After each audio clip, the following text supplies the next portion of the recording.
Hi guys, James at Rampant Lion Reviews again for you today with another beer review. For this one, we are going to have a look at another collaboration beer. So this one is half Swedish on the home side, half American on the away side, and both of the breweries involved in this one have featured on the channel several times before, albeit the Swedish brewery a good bit more frequently than the American one. But the beer itself is a style that I know both breweries can do very well. Both have done some really quite famous examples of this particular style when it comes to the craft beer world, of course. And this is the first collaboration I think I've had involving both of these breweries together, if memory serves me correctly. But this beer is supposed to be very nice. It's one of the Swedish brewery's latest releases through Systembolaget here in Sweden too. So needless to say, I'm very curious to see what this one is going to have in store for us. Hopefully it's another good beer. Hopefully it makes for an interesting review, and as always I hope that you guys watching enjoy my take on this one as well. So yeah, for this review then, for the home side of things, we are going to head up towards Stockholm, the Swedish capital. We're going to go out to the northwest of the city, to Sundbyberg, and that means that we're going to have a look at another beer from the wonderful Omnipollo. So this particular beer is called Noa Pecan Mudcake Chessboard Stout. It comes in at 11% ABV. It's an Imperial sweet stout, or Imperial pastry stout I guess we could say at this point in time as well, and this is brewed in collaboration with Alesmith, who are from San Diego in California over on the US West Coast. So yeah, this should be quite an interesting one. This beer was released as part of the Tillfälligt temporary assortment through Systembolaget here in Sweden, either at the very end of April or the very start of May. In 2023, I forget exactly when we released this, when this one was released, but this caught my eye because of the two breweries involved, and because it seems to be a kind of retake on the original Noa Stout that Omnipollo did many years ago, and which is still available actually. So yeah, let's crack on with this one then and see what it's all about. So, as always with my reviews, I'll tell you a little bit about the breweries involved in this one before we taste the beer. If you want to get straight to the tasting though, just fast forward. All the usual links can be found in the video description below. That's the brewery websites, the link to my other reviews that I've done, both from Omnipollo and from Alesmith, and we will no doubt add more to that list at some point in the near future. But there's all the usual social media down there. If you want to see more reviews, do please consider subscribing to the channel. The support that you give is massively appreciated. And remember, you can go into the channel homepage and search for beer using the geography tagging system. So you just go up to the search bar, put your hometown, state, county, province, whatever you like in there. If I've reviewed beers from the area that you search for, they will pop up. And failing that, of course, you can check out the playlists of beers from different countries. You'll find this one both in the American playlist and the Swedish playlist, since it is dual nationality. The Swedish playlist is getting added to all the time, and the American one gets added to fairly regularly as well. And of course, you can check out the playlist of beers from other countries too. But yeah, let's go on then to my brewery notes, and we'll chat a little bit about the breweries. So first up, we'll go for Omnipollo, since they are the home brewery in this case.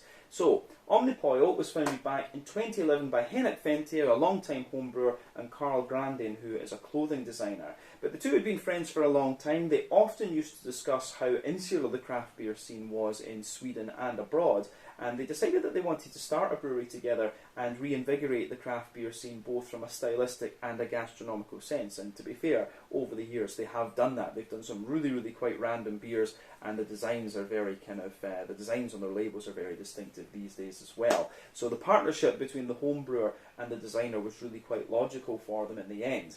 But the name Omnipollo is derived from omnipotent chicken, so Omnipollo, pollo Spanish for chicken, and these guys were gypsy brewers until 2020.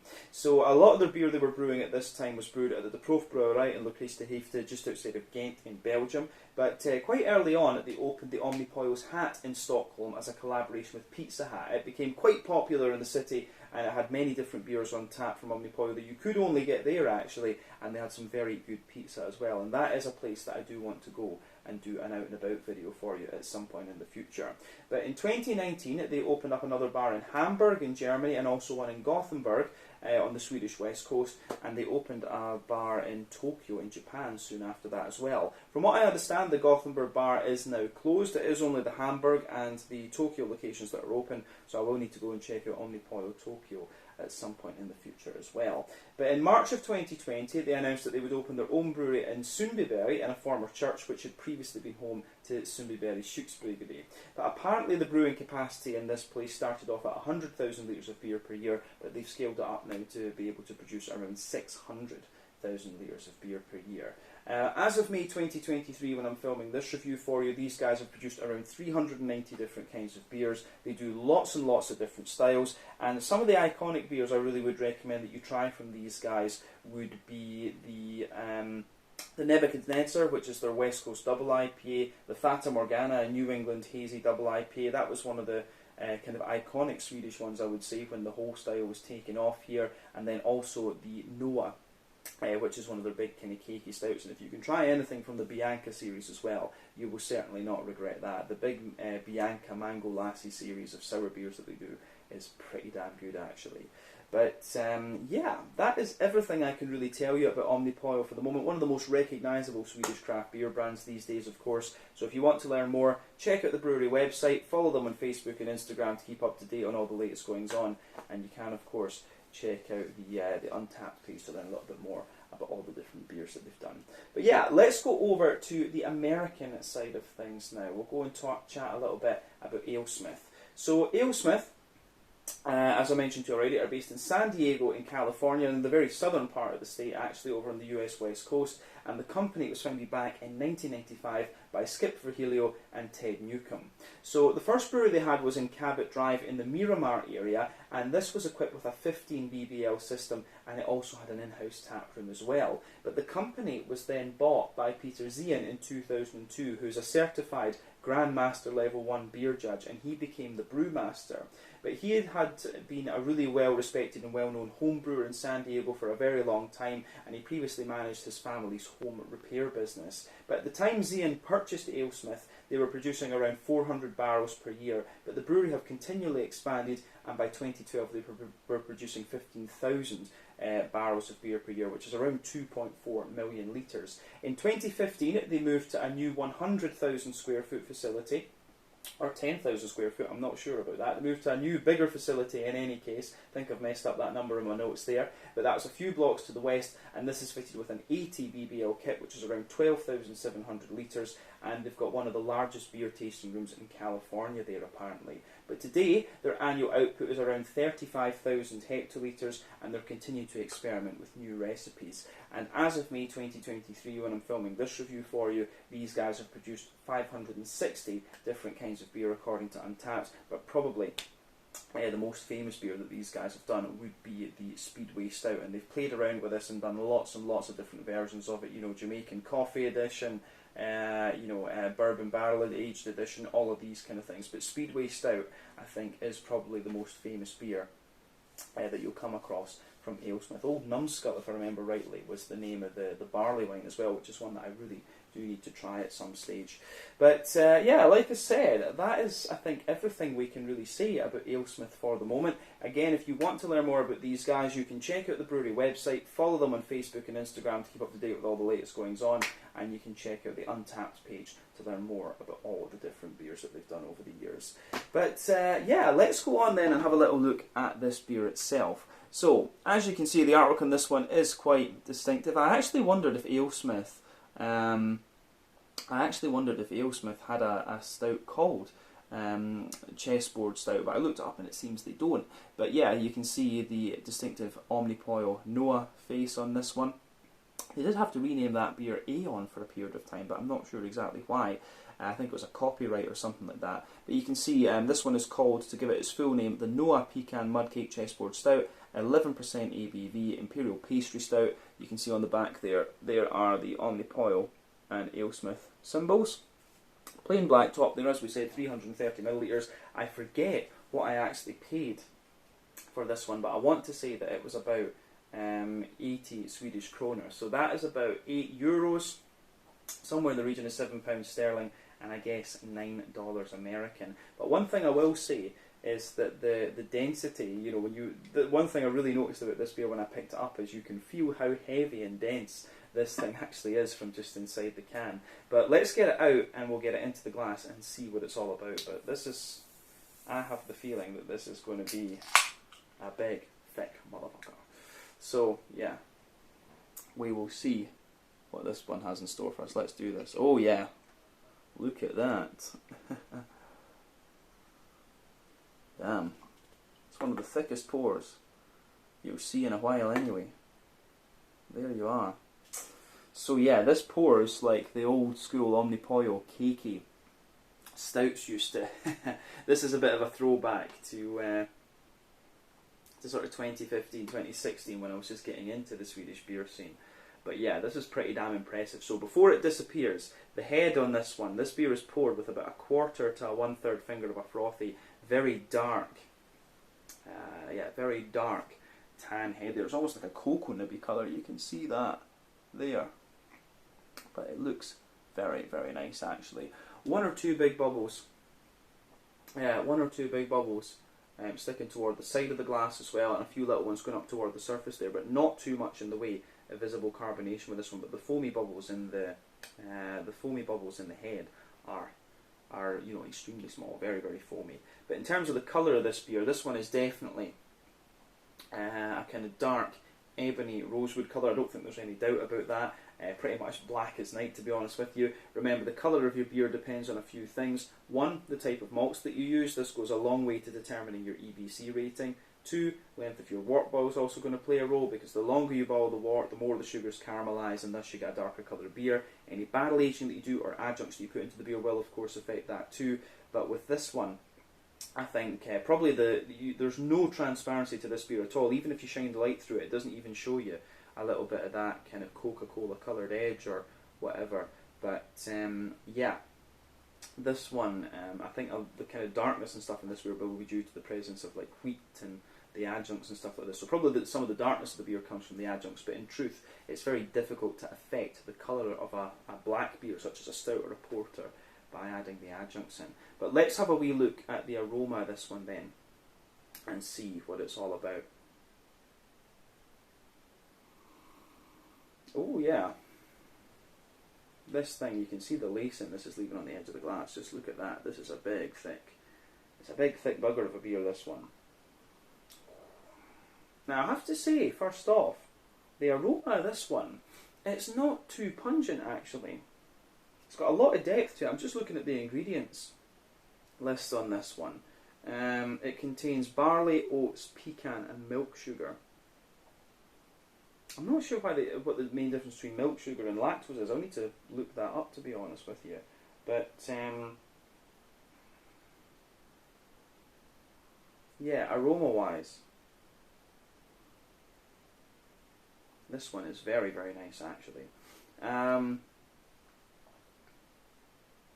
Yeah. With this one, I would say it really is. Calling this beer really reminds me of the old school Omnipollo ones. And back in the day, these were never called pastry stouts. This whole thing about pastry stout is something that has evolved over time. And potentially, it's fair to say that Omnipollo really influenced the whole kind of pastry stout movement these days. But yeah, aroma-wise, this one's it's got like a dry, sort of spongy, cakey type note to it. So we'll break this down and just describe the aroma a little bit more in depth. So yeah, the backbone of the beer, you can feel that sort of sponge cakey edge to the sponge cakey edge to the beer. So the way that goes together is really very nice. So sponge cakey edge to the beer. You've got a little bit of a kind of toasty, well-fired bread crust, and they're not too much. There are little elements of kind of wholemeal brown bread, maybe a little touch of rye bread as well.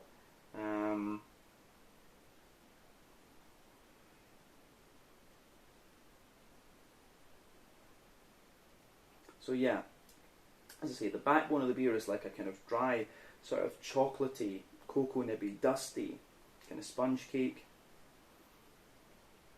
On top of that, there's a little bit of wholemeal kind of brown bread for sure.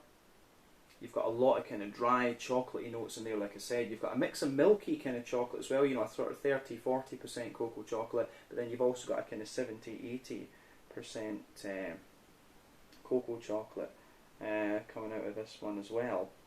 So yeah, the way that this beer goes together, I think, is quite interesting in that sense.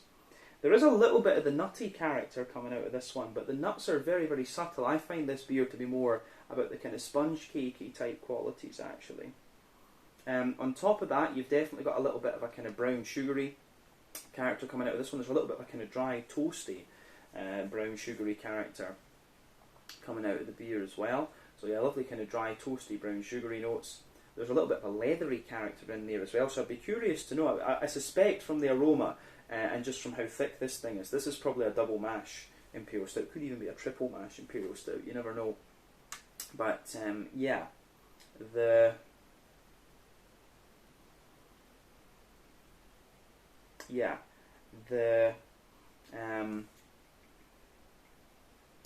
sort of brown sugary notes you get out of this one, they're smooth and leathery. There's a little bit of toastiness in there, and you do get a little touch, pardon me, of an oily kind of sweet caramel out of this one.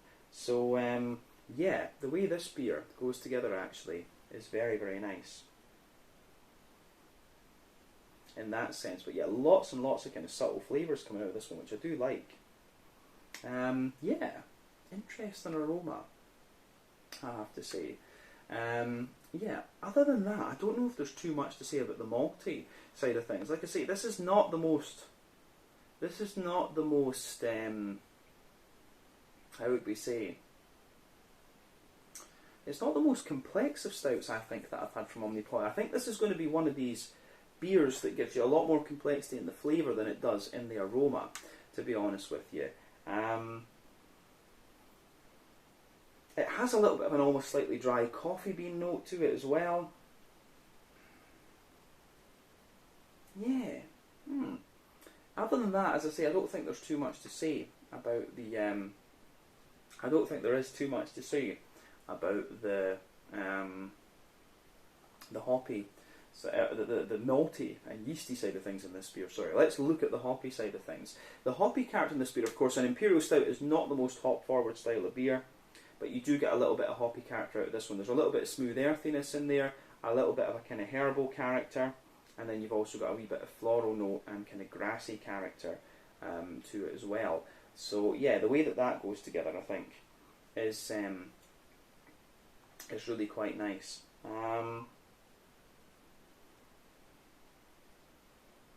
So yeah, the way that this beer goes together is, the way that this beer goes together, I think, is very, very nice. In that sense, you just get a little tiny bit of hoppy character. You could, of course, leave this beer to age a little bit longer. You could, of course, leave it to age a little bit longer, but you wouldn't. The hoppy character would drop out of this one a little bit more. In honesty, the green component is so small in this one. I wonder if they have put hops in it, and they haven't listed hops on the ingredients list there actually, which I think they usually have to do according to the Swedish regulations. So it wouldn't surprise me if this beer, if they haven't used hops in this, but we'll need to see. I think it'd be quite unusual for a stout not to use at least a little bit of hop, to be honest with you. You'll be able to tell when we taste it right enough. But on the fruity side of things, the fruity character on this one's quite interesting. You have to sugar it up to get the fruitiness out of it. You do get a little bit of a kind of juicy plum in there. Yeah, juicy kind of oily plum, a little bit of fig and a wee touch of blackcurrant, but not so sharp, definitely not. More juicy, plummy, oily, figgy, and then yeah, a little bit of a kind of raisiny sharpness to this, a little bit of a kind of blackcurranty note, as I said. Overall, the aroma, like I say, I feel this beer is going to give us a lot more complexity in the flavour than it will out of the aroma, to be honest with you. So, but as I always say, take a wee bit of time to just appreciate the aroma before you get stuck into it. But I think it is about time to taste this one, to be honest. So this is the Noa Pecan Mudcake Chessboard Stout, 11% ABV, brewed by Omnipollo in Stockholm in collaboration with Alesmith from San Diego in California, over in the western, in the southwestern US. Let's get stuck in. Slange, skål, cheers.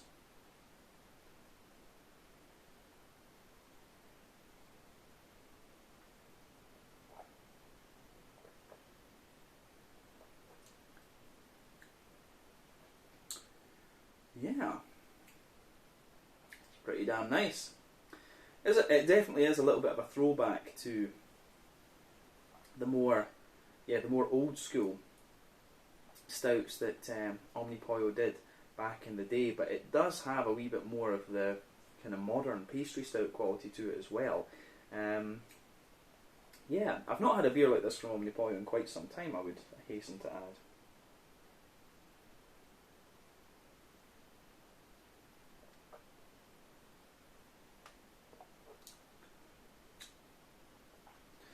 But yeah, the way this beer goes together in that sense is it's really, really quite nice. So it's a big thumbs up from me. Yeah, where do we start with this one then? First off, I'm just going to say, yeah, you get the pastry stout aftertaste with this one. It does have quite a bit of roasty toastiness and dryness to the aftertaste too, but lovely, big, thick smoothness. Definitely a sipper, this one. Nice sweetness in there, a little bit of fruity character. And yeah, it gives you everything that you'd expect. If you know the old school Omnipollo stouts, you will definitely introduce this one. But you can feel the roasty toastiness that you get out of this beer, which wasn't obvious in the aroma, incidentally. That's the Alesmith kind of Speedway sort of influence, I would say. So yeah, it's got a little bit of RIS to it, I would say, which is always a good thing. But it has got the big, thick Omnipollo creaminess as well. So yeah, let's try and break this down and just describe the beer for you a little bit more in depth then.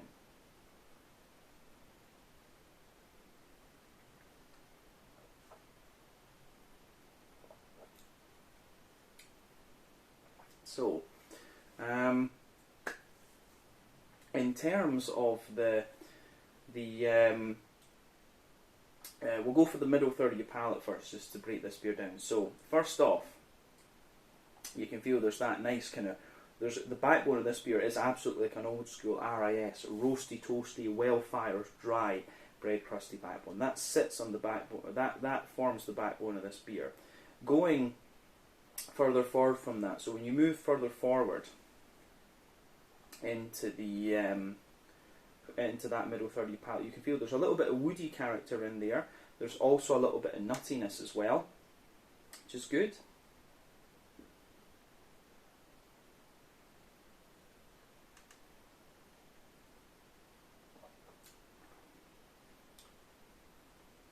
So,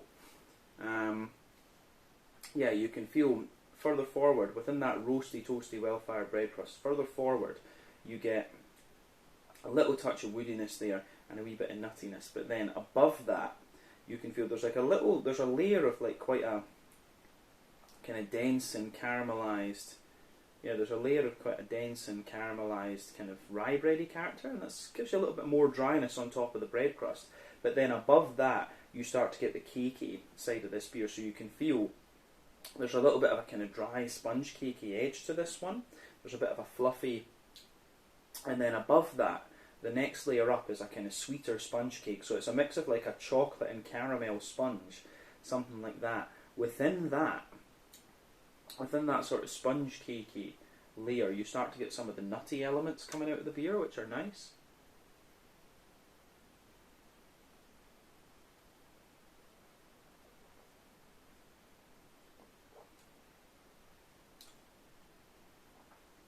So yeah, you've got a nice little bit of a kind of,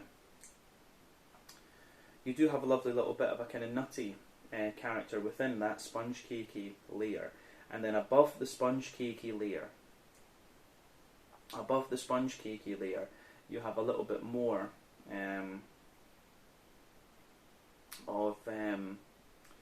you definitely have a bit more of the kind of chocolatey character coming out of the beer. So at the back of that middle third of your palate, you can feel there's a really dry, almost roasty, charred chocolatey character, a little bit of a cocoa nibby level dryness to it, but you can feel that's an 80-90% cocoa chocolate there, but as I say, some cherry notes to it. As you move further forward within that layer, you can feel that the chocolate kind of mellows out a little bit, but it does stay quite dry and quite roasty, I would say, but you're getting maybe about 50 or 60% cocoa chocolate as you go toward the front of that middle third of your palate. So that's interesting too.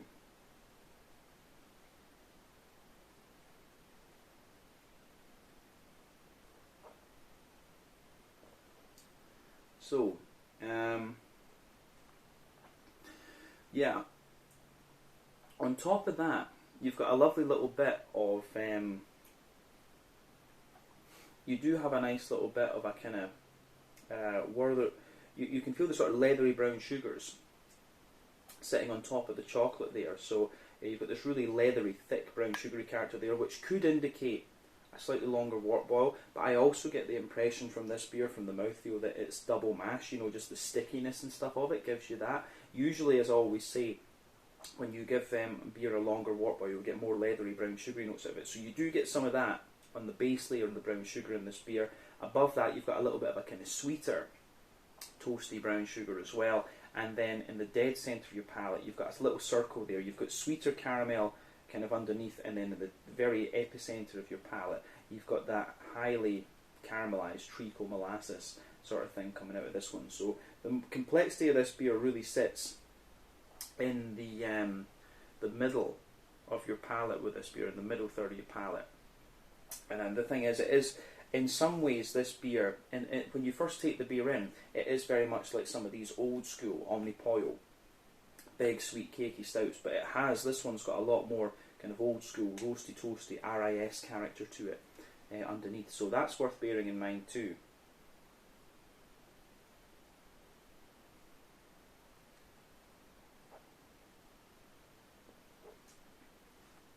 So, yeah, the way that goes together is pretty damn nice, I have to say.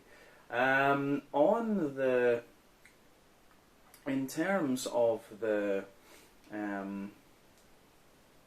middle third of the palate, I think that's everything we need to say. Let's look at the back third of the palate then. So the border region between middle and back third of your palate, you've got that nice kind of bready build-up in there. It's kind of like a really dense sponge cake, like a chocolate brownie or something like that. But yeah, the base of that back third of your palate, you've got a lot more kind of roasty, toasty character in there, which I do like. So yeah, you've got that roasty, toasty, well-fired, bread crusty character. Then you've got that, and then it's even drier. As I've always said, more bitter and dry flavours come out further back on the palate. So yeah, you've got that roasty, toasty, well-fired kind of bread crusty character coming out of this one. Above that, you get a little bit of the kind of rye bready note, which I was talking about, but you can feel that that layer is a little taller and more airy. Then above that, you start to get the kind of sponge cakey type qualities out of this one, and that feels really light and airy. It has got a good little bit of sweetness, but a drier sweetness on that back third of the palate as well. And you can also feel that on the top of that cakey layer, some of the kind of dry cocoa nibby and roasty elements just from the middle third of the palate just creep over the top.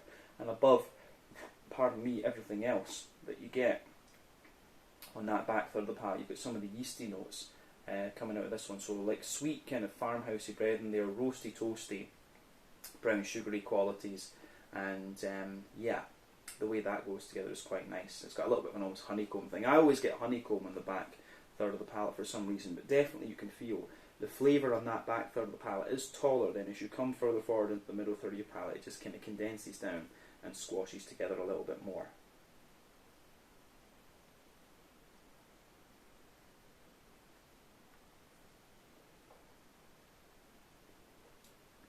So, yeah, on top of that, I think that covers the malty and yeasty side of the beer. Let's go to the kind of hoppy side of the beer now. I do think, just from the flavour, I do think this one has a little bit of hop in it. In the back corners of the palate, you do get a nice little bit of earthiness there. As you come further forward, the earthiness does actually spread forward a little bit, and I think the hops in this one are contributing a little bit to the actual bitterness that this beer has. This beer does have a good little bit of bitterness to it, I would say that.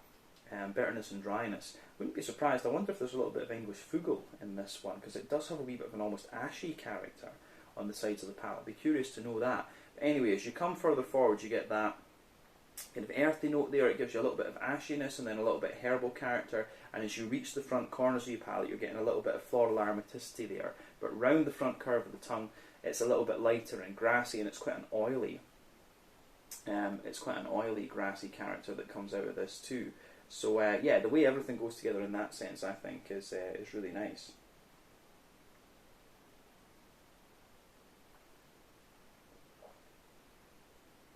But yeah, the hops just add a little bit more depth to the beer. And this is, like I said, this beer for me has a lot more complexity in the flavour than it did in the aroma. It's quite hard to pick up all these little elements in the aroma, of course. But yeah, let's have a wee look at the yeah, let's have a little look at the more, how do we say, we'll have a little look at the front third of your palate in this beer then. So the border region between front third and middle third of your palate, you've got a nice kind of bready, yeah, sort of bready build up in this one. Lovely kind of, it has a little bit more of a kind of muffin character in that border region between front third and middle third of your palate. The base of the front third of your palate, of course, you've got the roasty, well-fired bread crust, you've got a bit of the rye bread, and then you've got the kind of smoother, cakey thing. And above that, you get the nice kind of oily bubble where the juicy, fruity esters just roll their way out of the beer. So let's look at that.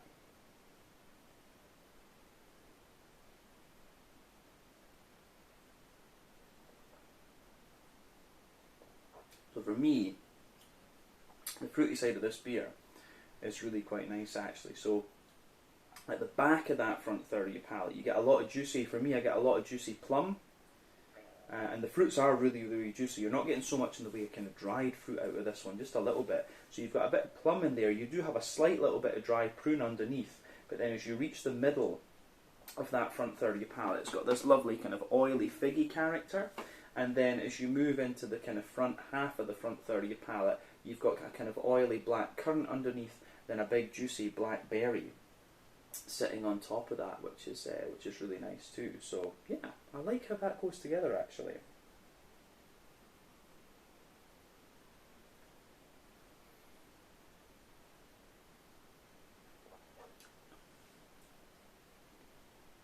Yeah. So yeah, really interesting how this one goes together actually. An interesting beer for sure. The fruitiness on this, it really shows you a lot more fruitiness and roastiness actually in the flavour than it did in the aroma. And I had a feeling that quite a few of the Omnipollo stouts can be like that. They, you know, you don't get so much from the aroma, but you get a hell of a lot out of the flavour. And it does take the flavour a wee bit of time to develop, of course, too. But I think that's everything we need to say about the flavour of this one. So let's round off with a look at the mouthfeel. Unquestionably, this is a full-bodied beer, and it is pushing toward the top end of full-body. I mean, this is a big, thick motherfucker of a beer. Absolutely. You've got that coming out of this one, but it's a big, oily, kind of creamy sort of thing. A mix of oily and creamy is a good way to describe this one.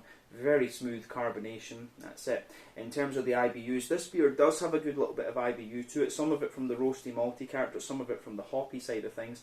It wouldn't surprise me if this beer is considered like sort of 70 or 80 IBUs, but at the same time, in the malty and adjuncty side of things, you've got a big sweetness that counters that, and the sweetness is actually quite dry as well, so you could, to a degree, conflate the dryness and the bitterness. But anyway, so the maltiness, as we said, is really interesting in this one. You've got roastiness underneath, a bit of smoothness in the middle, quite a dry sweetness on top of that, then an oily sweetness on top, and then you've got a lovely kind of big juicy but still quite oily, fruity character coming out of this one too. But all in all, a lovely, lovely stout beer, this one. It's not a pastry stout in the traditional sense that, well, that's maybe not the right word. It's not a pastry stout in the modern sense for me. This one is very much like an RIS. It's got like an RIS base to it. It doesn't quite have the kind of granola thing that you can get for a lot of these Imperial pastry stouts these days. It is more like a Russian Imperial stout base, such as Speedway stout, with the classic, you know, cakey, spongy Omnipollo stout sitting on top of it. I think that's a good way to describe this one. So this beer is almost like a crossover between Noa and Speedway stout to an extent. But you know, Speedway stout, I don't remember being quite as dry in its bitterness as this one is. So that's quite interesting too. But yeah, I think we can leave it at that for this one. This was the Noa Pecan Mud Cake Chess Board Stout, an 11% Imperial Sweet Stout, I would call it, from Omnipollo in Stockholm, and brewed in collaboration with Alesmith in San Diego in California in the southwestern US. So yeah, once again, thank you for watching my beer reviews. Until the next time, please like, subscribe, share, all the usual YouTube stuff. Let me know your own thoughts on this beer in the comment section below. Let me know what your favourite beers are from Omnipollo and from Alesmith going forward. But yeah, always interesting to hear from you guys. Let me know your own thoughts on this beer as well, and we will no doubt return to both of these breweries at some point in the near future. But do give this one a go if you get the chance. This is a really, really interesting beer. But yeah, thank you again for watching. Check out my social media, check out the brewery's social media, and I will see you guys very soon in another review. Slàinte, skål, and cheers.